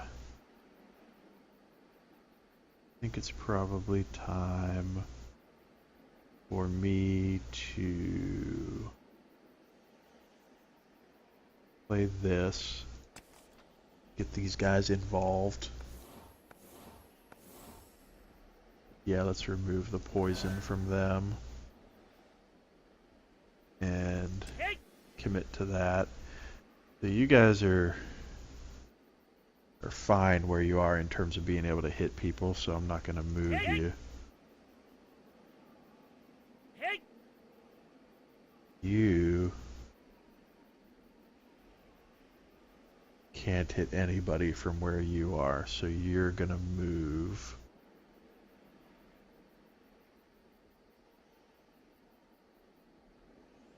But I think we're going to move our melee guy first. Get him in position to cover these other guys. And then we're going to move you so you can come up here and take a shot at something? Seriously? You can't hit anything from there? I guess you can't shoot over the melee guy is the issue, I'm guessing. If you go here, you can shoot that guy. Alright. That's fine. That's fine, we'll do that. Okay, do I have anything that's going to improve my aim?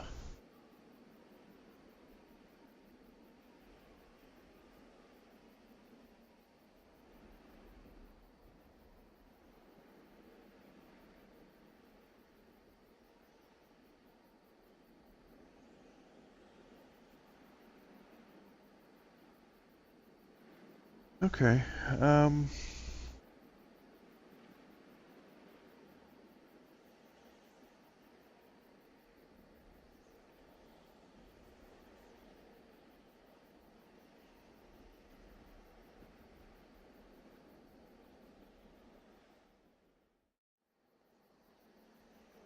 okay. You know what? Since this one archer has a double shot, we're gonna give him this level 5 rune blade. Huh. I wonder if I can put the rune blade on the archer.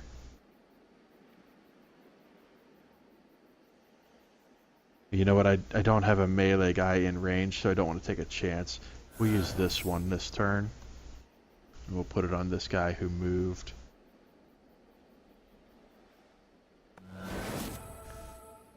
Give him a better chance of actually punching this guy's ticket.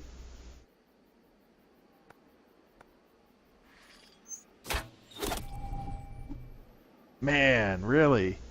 Even with that buff, you're still gonna double miss like that. Not cool, man. Not cool.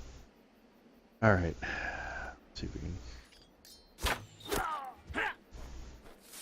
That's something, I guess. Unfortunately, I think that means I don't get another shot. Because those guys are too far away to actually hit. Yeah, no more. No more.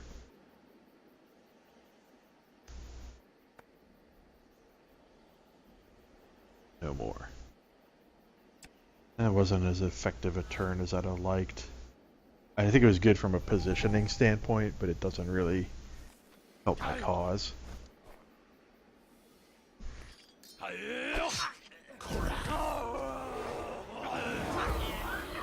Man, these guys are just wrecking me. They are wrecking me. Man. I don't even know what to say about that. That's just bonkers. Okay. So, I think...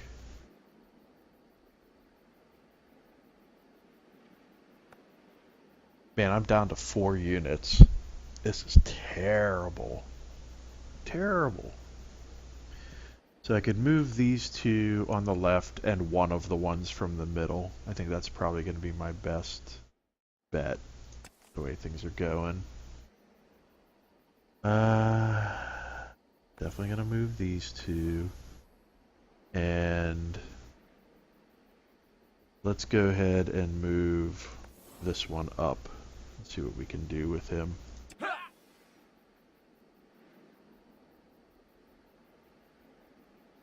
So as far as these guys go, I honestly think what I need to do is just try to take this one. You will just fire point blank twice at those idiots, and then we'll try to move this guy up. Put him in striking distance of the next torch.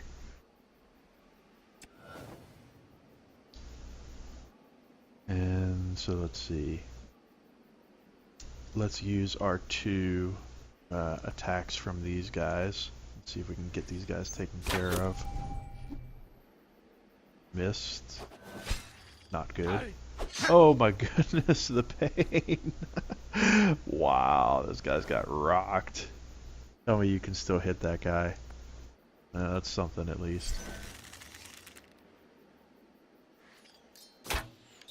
There we go. Nice. Nice. Alright, that's something at least. Good gravy. Okay, so these guys are all terrifying. But I think what I need to do is look at weakening this guy. I'm gonna do that. And you're gonna miss both because you suck. Alright.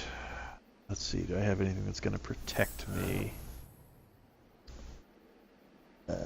Units ignored first damage and can't be moved. I think that's what I'm gonna have to cast if I'm gonna have any prayer of doing this.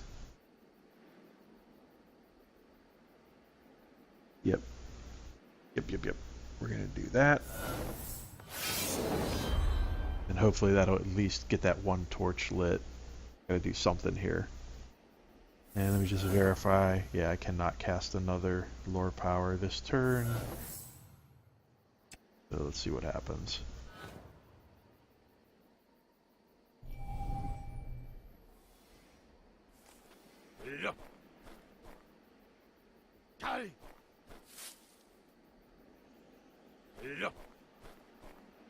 Man, they just shredded me.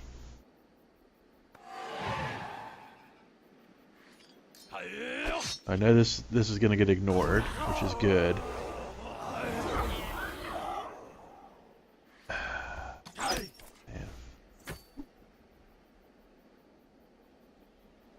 So as long as they don't kill me.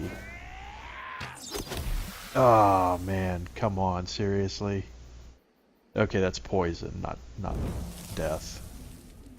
Okay, so I at least got one of them lit. That's something. That's something.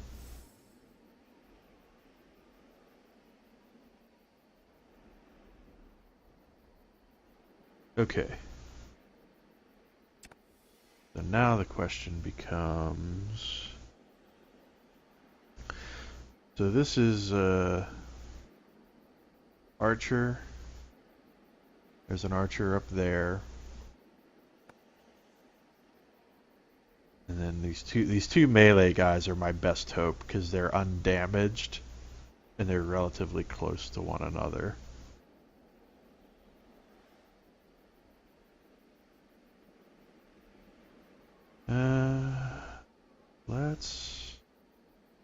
Honestly, let's get a little bit of a waste here at this point, but let's go with that.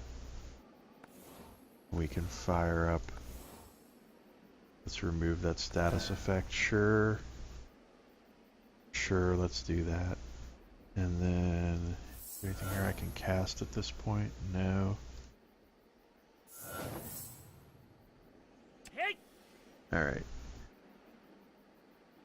So this guy can shoot at both of them if he stays still. He's gonna do that. This guy can't quite reach the thing. Can't quite reach these guys either. I guess what we're gonna do is go here with him. And then this guy can't quite reach that side either. I kind of want to keep these guys as close together as I can. It's really unfortunate that they're not able to get together more easily. I'll go with that. Okay, I need you to make the best shots you've ever made, Archer, or this is going to be real painful. Alright. Drive these guys away or kill them or do something.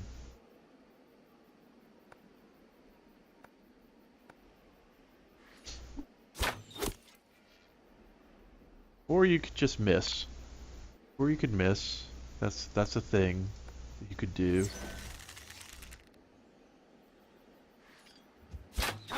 Well, a retreat and a magic point. Something, I guess. Okay, so I don't think we can actually move any of our other guys. That magic point give us enough to do anything. Okay, we'll suppress his lore power, because why wouldn't we do that at this point? Maybe that'll give us a prayer of surviving this turn.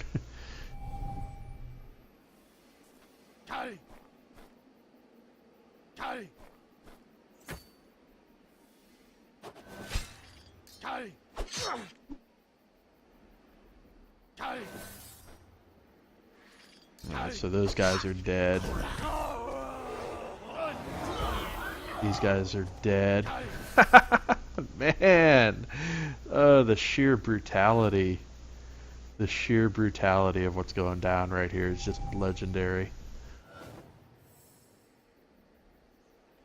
Man, I caught some bad breaks early on, and it's just been a downward spiral ever since. So I believe I only have 2 guys left. So that makes this a pretty easy choice. We're going to move the 2 guys we have. So it looks like I can attack those guys, so that's cool. Might as well do that.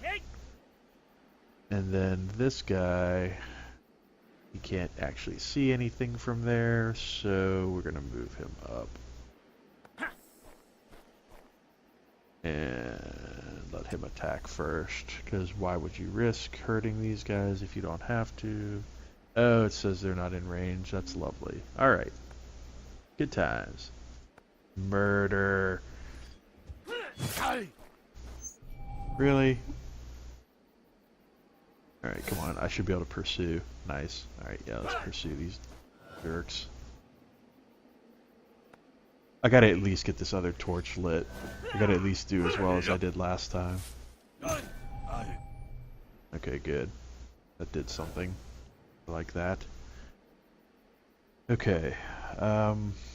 Unfortunately, doesn't really do much for me. What is this power?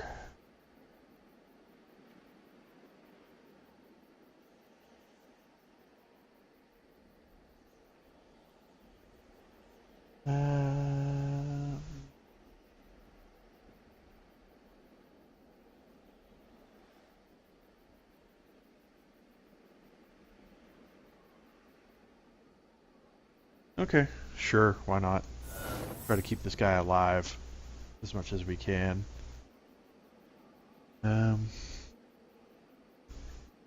Yeah, obviously we're gonna give that to the healthiest guy.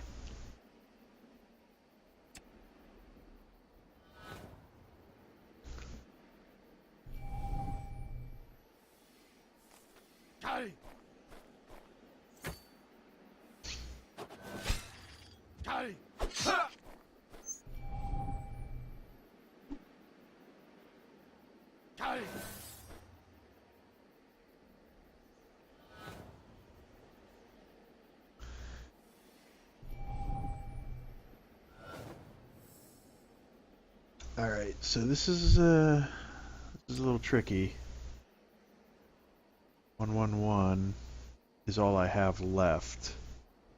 So, since I could only move one this round anyway, this is a good time to reset everything. But I only get to move one unit this turn because of that. I guess it'll be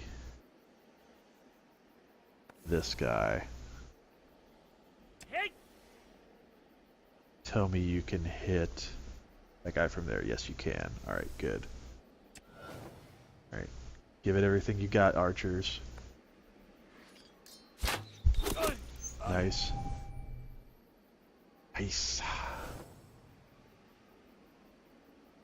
I'm a little concerned though that I'm about to run out of turns. So that's a little bit of a bummer.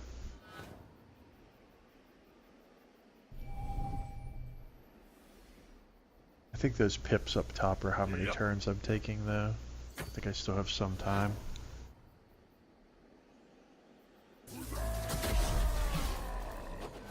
Oh no. That's not gonna be good. Oh, look at that. Look at the horror. Look at the horror that was that. Man. That was brutal. That was straight up brutal. Let's see.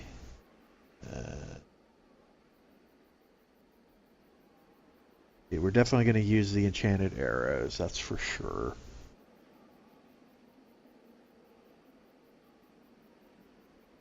Valor and Vengeance, we might use that.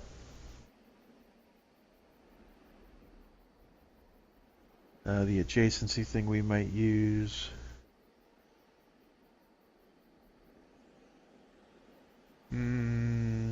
I think if we're gonna do if we're gonna ditch anything, let's ditch the rune blade at this point, honestly.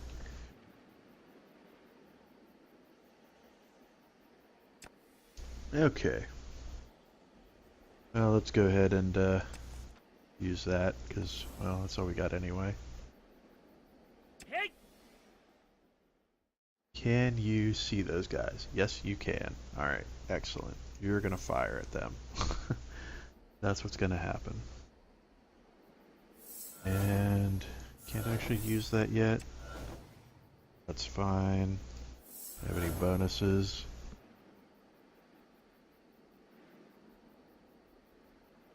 Yeah, it's not, I already have line of sight, so that would be a waste. We're not gonna do that. Just drill these guys.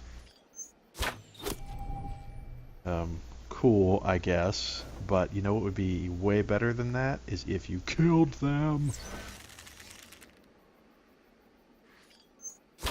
Oh my god, guys, you're killing me. You are killing me right now. You are absolutely murdering me.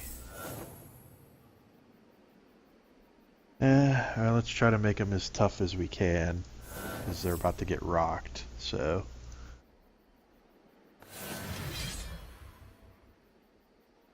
Yeah, this is not gonna... I think this is it. I think this is where I die. I think this is where I die.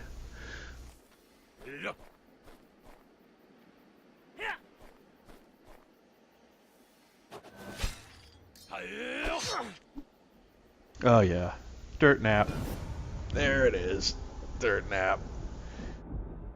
Well, I will say the beginning of that battle went extremely poorly. Like everything that could have gone wrong for me did, and everything that could have gone right for them did. So I think if I were to run that battle again, even employing the same exact tactic, the statistical probability of it going that poorly is probably not that high, based on what I've seen in my previous attempt. Because I think in the first attempt when I lost, it was a result of poor tactics on my part. I think that was just a result of bad luck, to be honest. uh, so yeah, I don't know. It's getting to be about quitting time for the stream today. Unfortunately, there's not really enough time to do this again today. But maybe what I might do is run this same battle again sometime next week when I'm streaming, and see if I can get through it and see if the third time is the charm. But I think that should give you at least a pretty good idea of what's going on with this game. I'd say my initial impressions on it so far are that it's pretty cool. I like it. Um, the mechanics feel a little bit cumbersome at times, in the sense that it seems like they're trying so hard to do things that are different than what you're accustomed to from the genre, that occasionally it feels like a little arbitrary or a little strange, the rule set that's being applied to everything. But I also kind of appreciate what they're going for. I definitely like the idea that they are doing something different, and I think I am getting used to the mechanics of how things work and how you order people around the battlefield and how you dictate who's going to move on what turn and all that sort of thing. And the more familiar I'm getting with the lore powers, the more I'm getting to actually work those into combat situations and benefit from them. Obviously, you can't really count on them because they come up randomly, but just knowing what's possible kind of allows you to save up points and kind of maybe hope and wait for like the one you really need to come up when you really need it. um, I think I would definitely have to play this game a lot more to really accurately judge like how good it is from a mechanical standpoint. But my first impression would definitely be positive for the most part. Um, I definitely enjoyed playing it today. I will almost certainly play it again. Almost certainly play it again on stream, and I think it's easily worth the $10 that they're asking for it on Steam. If you are into turn-based strategy games such as this, I think you'll find it pretty enjoyable. The only things I would say, just from a negative standpoint, kind of repeating what I did at the beginning of the stream, are, you know, if you're uh, off put by the fact that this started life as a mobile game and has made its way to Steam with very little in the way of translation from, you know, how you would produce a mobile product. I think that's a little bit of a potential hiccup in the assessment of this game.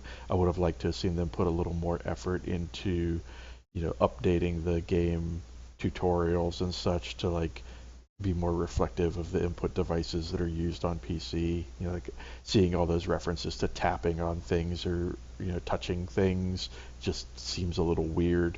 You know, I mean, I know there's touchscreen support in Windows 8, and I'm not even honestly sure if this game supports that, but I can tell just the way that stuff's written, it comes across as something that was made for a mobile platform and brought over without a ton of effort being put into making it or updating it for